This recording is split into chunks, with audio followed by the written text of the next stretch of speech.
After the party, the reality. Hamas made big campaign promises, and now more than 3 million Palestinians in the West Bank and Gaza expect the Islamic militants to make good. Jobs, law and order, better schools and hospitals. But this new government will face its first crisis within moments of taking office.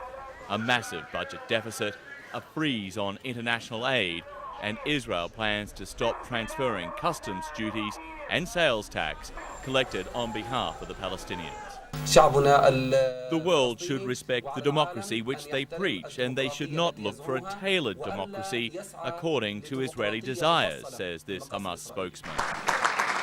But with Israel set for its own general election next month, getting tough with Hamas has become a campaign issue.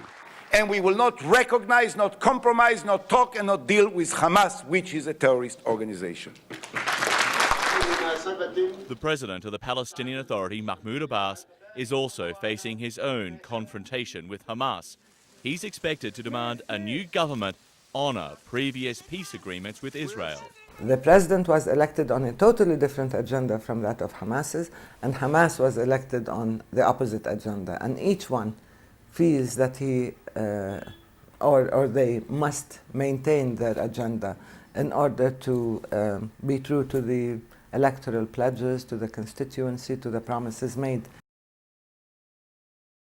Hamas refuses to recognize Israel's right to exist, refuses to disarm, while Abbas wants to jumpstart the stalled US-backed roadmap to peace.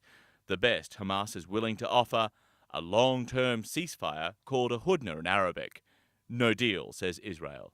If there's a long-term hudna, that means only a postponement of the date or target date at which Israel will be destroyed. Palestinians have two parliament buildings, this one in Gaza, the other main one in the West Bank city of Ramallah.